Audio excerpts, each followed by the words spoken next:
Tiba pukul 2 siang tadi, Wakil Menteri Tenaga Kerja Immanuel Ebenezer atau Noel langsung masuki kediaman Rizik Syihab di kawasan Petamburan, Tanah Abang, Jakarta Pusat. Sekarang ya, biar gimana pun Habib Rizik juga patriotik yang harus kita hormati. Beliau selain patriotisme ulama besar yang punya tempat tersendiri lah di masyarakat lah, kayak gitu kira-kira.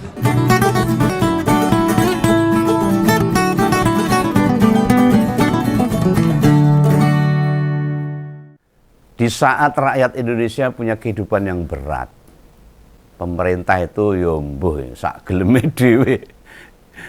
Semau karepe wetenge dhewe, makin hari pemerintah maunya apa itu gak mudengke blas. Ini Begawan bicara gak sembarangan loh. Ora asal celebang-celebung. Loh, para pembantu presiden pada punya agenda sendiri-sendiri. Yang kadang-kadang itu tidak sesuai dengan jabatan yang dia emban. Salah satu peristiwa yang tak sayangkan, yasuanya Menaker Immanuel Ebenezer, si relawannya Pak Jokowi dan kekediaman Pak Rizik di Petamburan. Apa maksudnya? Tenan nih, siraku langsung cekot-cekot, mumet banget. Yalah goyong ini men perilakune para pejabat. Jian bingungi tenan, apa tujuan utamanya? Pak Noel ke markas ex-FPI itu. Apa mau nawari kerjaan para bekas laskar organisasi yang sudah resmi dibubarkan sama Jokowi? Atau mau nawarin untuk jadi komisaris BUMN misalnya? Apa mau diangkat jadi menteri agama? Apa malah diminta jadi penasihat relawan milik Noel sendiri itu? Si pria berkacamata itu datang ke sana atas perintah siapa dia? Kan ditelusur dari berbagai pernyataan Pak Rizik, itu dia masih geding banget sama Jokowi itu.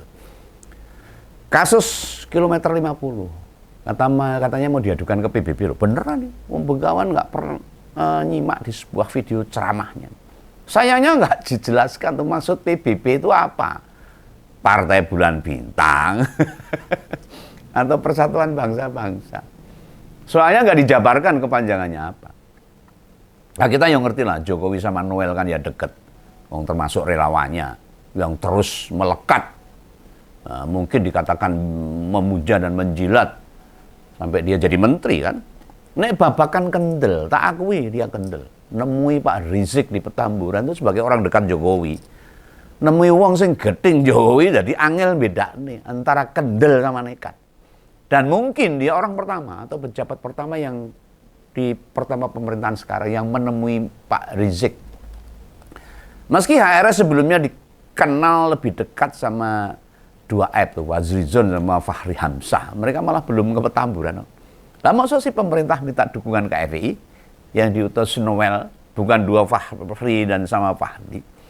Ini masyarakat harus paham ini. Noel itu siapa? Latar belakangnya apa? Masyarakat harus hati-hati dan waspada. Lah semoga saja harapan dukungan ke FPI bukan buat ngadepi demo-demo mahasiswa. Loh nek beneran settingannya begitu, ex-FPI buat apa? Ngadang demo mahasiswa. Ini namanya ngadu rakyat sama rakyat yang tidak ada, yang tidak tahu motif apa yang bikin dia nekat kayak gitu. Kan Polri yang selama ini berhadapan dengan demo-demo, apa Polri wes kewalahan dengan itu. Harusnya loh Pak Rizik gak sembarangan terima permintaan atau tamu atau permintaan untuk menolong. Mesti dilihat apa yang sedang terjadi di negara ini. Ini yang bikin mikir juga nih. Ada apa ini tiba-tiba ke sana? Bukan dua app yang ke sana. Pak Fahri atau Pak Fahli yang sekarang tetap jadi pejabat ikut membela mahasiswa. Kayaknya sih tidak. Meskipun dua orang ini, dua app ini mereka dulu juga angkatan 98. Yang terus demo untuk melawan pemerintah Orde Baru. Tapi sekarang orang ngerti. Jangan-jangan dulu cuma demo untuk jadi pejabat aja. Hah? Di sisi lain, rentetan pertarungan Jokowi sama FPI itu panjang banget. Kita semua pasti belum lupa tuh sejarah panjang bagaimana bertentangan pemerintah sebelumnya sama pentolan grup FPI itu. Sejak 2016, waktu Ahok menghadapi atau di demo besar-besaran terkait penistaan agama. Akhirnya Ahok kalah dalam Pilgub DKI 2017. Serta masuk penjara 2 tahun. Waktu HRS mau diusut, dia kabur ke Saudi loh. dengan dalih umroh, dan umroh dia memecahkan rekor sebagai umroh terlama. Sampai 2 tahun Pak Rizik gak berani pulang karena tahu nek balik kena mlebu tahanan. Nah, pada saat lagi Covid, disebabkan masa tinggal di Saudi mau habis tinimbang dideportasi, kembalilah dia ke Indonesia. Beneran. Dia kemudian menghadapi persidangan dan masuk tahanan dan baru bebas setelah pemilu tahun lalu. Lalu sejak Juli 2022, Pak Rizik sebenarnya sudah di luar tahanan. Mau kudu meneng wae, gak boleh melu politik sebab bisa terancam masuk tahanan lagi. Kita masih dalam masa percobaan. Makanya genah Pak Rizik bulat-bulat terus naik bicara soal Jokowi. Lah di berbagai ceramahnya sekarang mesti sih diomongke Jokowi wae. Karena kebenciannya dalam hatinya. Dan setelah bertemu Pak Rizik, ngomongannya Noel itu rada aneh ini. Katanya perbedaan antara Jokowi sama Rizik itu hal biasa. Loh, bagi Om Begawan itu pernyataan yang tidak pas. Lo bila disimak dari berbagai rekam jejak yang ada, apalagi waktu 2014 hingga demo 212, ngeri horor. Lah orang macam begini itu malah merusak persatuan. Omongannya belas reneng reme, gaspol remblong tanpa dibatasi basis data yang dipertanggungjawabkan. Yang kerap disampaikan itu sebenarnya opini pribadi, opini Noel aja. Karena dia kulino jadi relawan, sekarang jadi wamen, rusak. Hanya sering dikatakan waktu ceramah agama aja untuk Pak Rizik. Sehingga banyak yang menangkap seolah-olah agama yang memerintah. Kita lihatlah, sekarang rakyat sudah tahu kok. Gerakan 212 itu bukan gerakan agama, tetapi memang gerakan politik. Makanya tiap Desember, begitu ada reuni 212, kan makin sedikit pengikutnya. Sudah semakin paham masyarakat. Jelas menggambarkan apa yang dilakukan organisasi 212 yang memang untuk kepentingan sesaat. Kita tidak menutup mata. Pada puncak aksi 2 Desember 2016, ratusan ribu yang datang. Tapi nggak sampai jutaan gitu. Bila memang itu gerakan sosial, pasti tidak akan mengecil. Bandingkan saja sama aksi-aksi mahasiswa. Soal Indonesia gelap atau tolak undang-undang TNI. Kan nggak mengecil sama sekali. Semakin hari semakin besar. Merambah ke kota-kota. Dan mungkin nanti habis bulan ini seluruh Indonesia akan terus melakukan aksi-aksi untuk memperjuangkan rakyat agar disejahterakan. Tuntutan-tuntutan yang sekarang pemerintahnya lagi belasah-belasah. Banyak terjadi kejanggalan-kejanggalan, korupsi di mana-mana, koruptor ugal-ugalan. Banyak yang dirampok, uang negara, pajak rakyat, hasil bumi, semua dirampok sama pejabat-pejabat pengusaha dan para penguasa. Ini yang akan diperjuangkan oleh adik-adik mahasiswa. Jika sekarang belum ada aksi sejenis, ya mergo situasinya lebaran. Para mahasiswa lagi mudik. Mungkin seminggu lagi akan pada turun jalan lagi. Coba gimana dengan 212? Kan gak ada gregetnya sama sekali. Loh, kalau gerakan 212 itu benar-benar memperjuangkan rakyat, bukan gitu caranya. Desember tahun lalu, sepi-sepi aja tuh. Yang ada paling-paling tembus 10.000 masa aja nggak ada. Nah, balik lagi tentang kedatangan Wamenaker Noel. Yang juga sempat menyebut itu. Bila Pak Rizik punya pemikiran luar biasa. Dan dia itu patriotik sebenarnya, itu maksudnya apa? Mbok diceritakan saja apa pemikiran Pak Rizik yang luar biasa itu. Patriotnya di mana? Tentang apa? Lawang di YouTube banyak loh. Nyebutnya ceramah tawisah peringatan agama, tapi pasti disangkutkan dengan politik yang frontal, menggebu-gebu dengan cara-cara mencaci maki. Ya, Pak Rizik sama Bung Bahar itu terlalu tendensius bila bicara. Kita banyak yang tahu loh gimana rekam jejak dua orang ini. Saya tidak membenci, saya hanya mengkritik aja supaya ini menjadi kewaspadaan masyarakat, supaya tidak gampang diadu domba dan jujur saja. Om Begawan makin nggak paham nih, banyak loh tokoh-tokoh di negara ini yang lebih pas buat ditemui.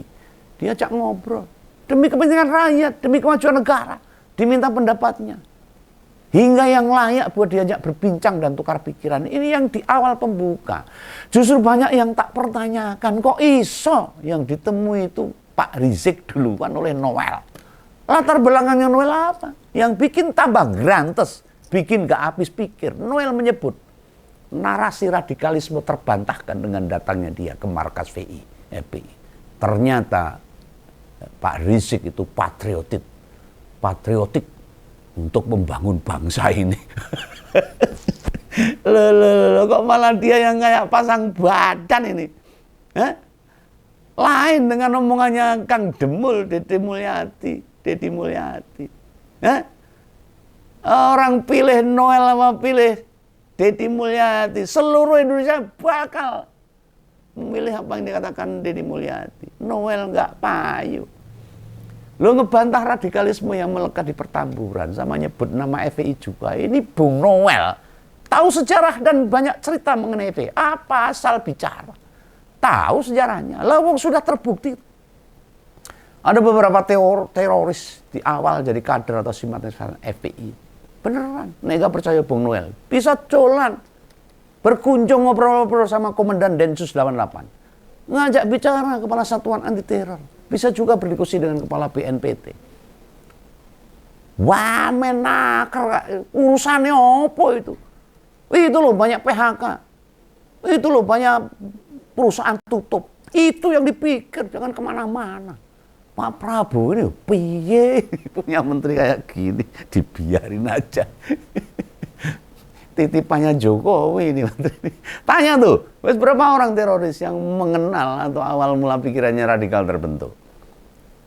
Yang asal muasalnya dari FPI. Dia belum pernah, nggak usah loh sok-sokan membantah perkara radikalisme FPI. Apa jangan-jangan Pak Wamen nggak mudeng tuh radikalisme itu apa? Apa ya gini? Indonesia itu perlu aman, nyaman, tentram. Yang sudah FPI, yang sudah bubar ya sudah. Mungkin sudah banyak pengikut-pengikut FPI yang sadar sekarang untuk ikut membangun negara ini. Sadar tidak melakukan apa-apa. Agama bukan sesuatu yang harus. Tapi lebih penting adalah kepedulian kepada masyarakat. Agama itu ya kepedulian pada masyarakat.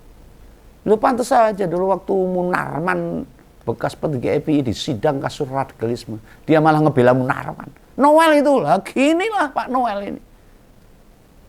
Ya, jabatan dirimu itu wakil menteri tenaga kerja loh.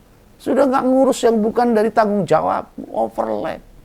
PR itu banyak buruh kena PHK malah ngurus yang lain. Ngapain ke sana itu ke Petamburan? Itu nggak ada di mandat jabatan wakil menteri tenaga kerja. Yang dibutuhkan sekarang ini datangi atau lihat buruh-buruh yang berada di PHK sebelum Lebaran. Dicek gimana kehidupan mereka sekarang. Anak-anak mereka kondisi kejiwaan kayak apa, itu malah lebih tepat, lebih penting. Malah pengen jadi pahlawan atau keliling ke pabrik-pabrik yang bisa jadi sedang mengalami kesulitan buat situasi ekonomi negara yang kayak begini ini. Ini masyarakat harus paham, harus mengerti tentang situasi ini. Saya bukan membenci FPI, tidak. Saya tidak membenci Rizik, bukan. Tapi masalahnya di duduk perkaranya itu harus jelas. Ini. Siapa Pak Rizik, siapa Noel? Kenapa? Noel begitu menggebu-gebu dengan pernyataan pertanyaannya. Bagaimana buruh tetap bisa mendapatkan haknya? Kalau mamennya naker aja nggak ngurusin dia, itu loh. Mau diakui atau tidak, buruh itu salah satu sektor atau golongan masyarakat yang kehidupannya itu berat.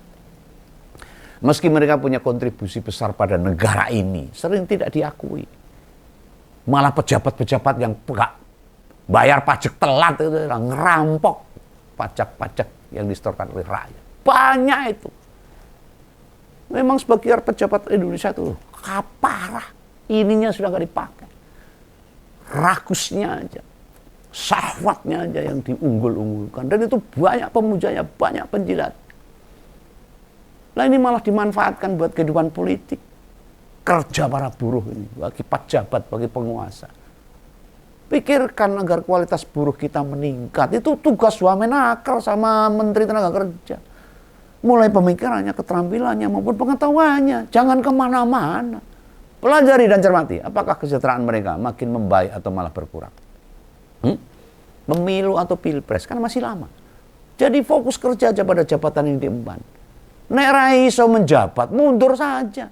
Tidak perlulah nyari-nyari aktivitas sampingan untuk investasi 2029. Rakyat sekarang sudah cerdas. Rakyat sekarang sudah marah. Rakyat akan memilih tokoh-tokoh yang bisa mensejahterakan rakyat.